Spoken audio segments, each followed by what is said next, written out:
Imagine walking into a room full of people. They're not talking, they're not smiling, not interacting, just sitting there. You can measure their heart rates, count their blinks, track eye movement.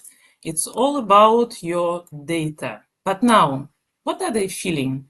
What do they want? Why are they even in that room? That's where numbers fall short and where qualitative research begins. Now imagine you are not alone in that room. There is a silent partner beside you. They never forget a word, they catch every hesitation, every shift in tone, they read the room, but at scale. That partner is AI. But should we trust it? Should we use it at all? Let me show you why I believe the answer is yes. Cautiously though, purposely, but indeed yes. My name is Ganzha. I'm Global Head of Qualitative Team at PRS in VIVO, market research consultancy agency specializing on packaging research. And recently we became a part of Ipsos.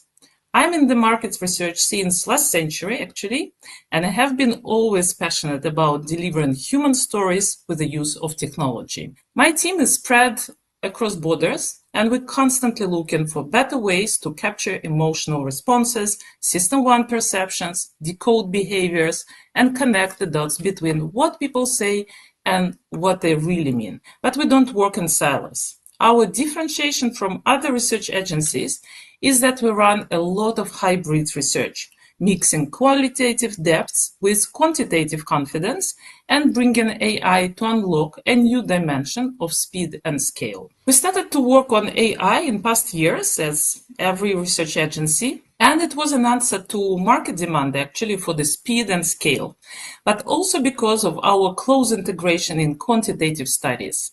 This is where we saw a lot of potential to utilize qualitative depth with AI support. This year, after several years of test and learn process, we launched AI Qualitative Boost, a tag-on model to add to any quantitative or qualitative service in partnership with Yasna.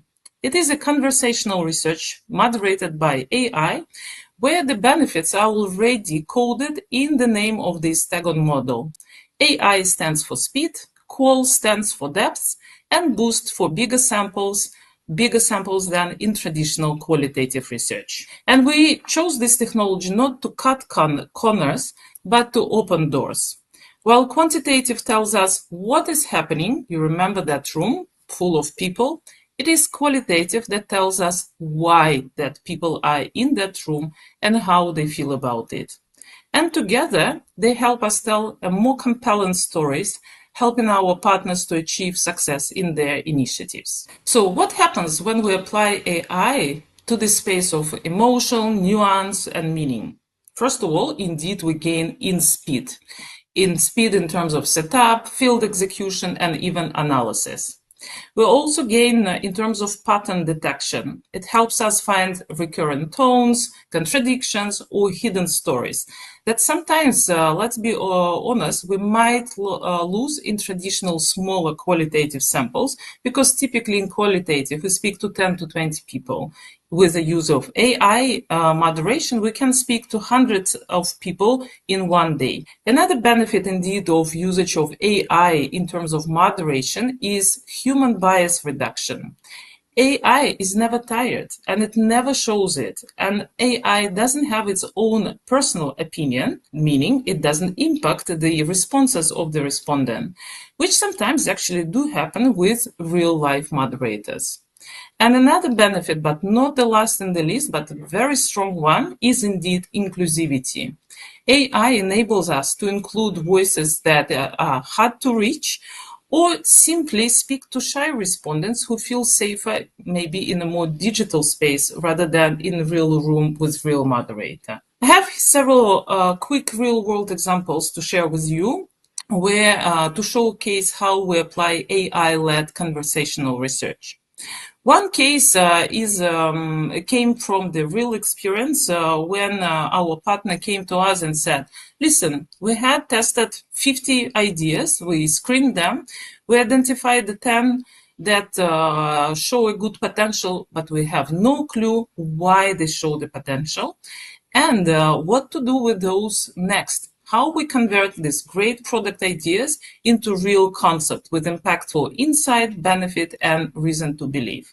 This is where, indeed, with the help of our AI Call Boost, we managed to go deeper and speak with big samples of participants to understand what drives the preference among these new product ideas and what would be the relevant benefits and RTBs to enrich this for the next stage of concept development.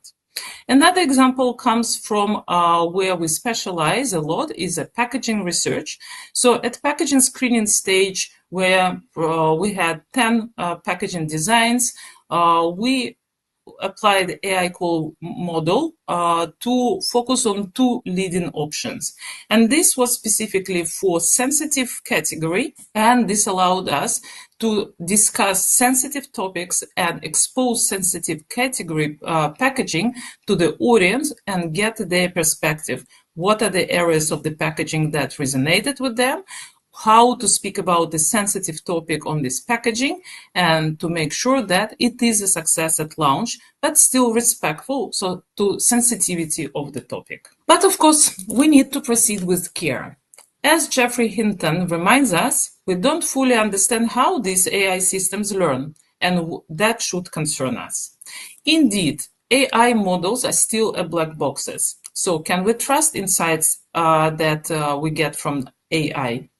There is also an effect of false authority because AI sounds very smart and very confident, but at the same time, it can miss sarcasm or irony or some cultural factors that is still not possible to uncover with AI, no matter how perfect is the language of the respondent. And indeed, one of the biggest concerns is the lack of human intuition. Machine doesn't know where a smile is forced on the face of the respondent, but human always does. That's why we never let AI write conclusions and recommendations. We use AI to help us gather, synthesize, and point to the patterns, but not to interpret. It is our job as qualitative researchers, always. So this is not a revolution of replacement. AI doesn't replace insights, people at research agencies. It is an evolution of augmentation. We are training our researchers to prompt AI better because better questions lead to better insights. And we do plan to expand our AI Call Boost to other services in our Packaging Excellence program. So obviously there will be new additions in terms of the tag-on models to add to core services. But what does it mean for real people? Let's go back to that room of silent people where we started. With the AI, you can now hear all of them at once, very quickly, but only with qualitative skill can you understand their silence. AI will not replace us, but researchers who use AI will outperform those who don't. And it is our job to ask better questions, stay curious, adapt new technologies as it develops quickly, and never forget that behind every data point is a human story waiting to be heard.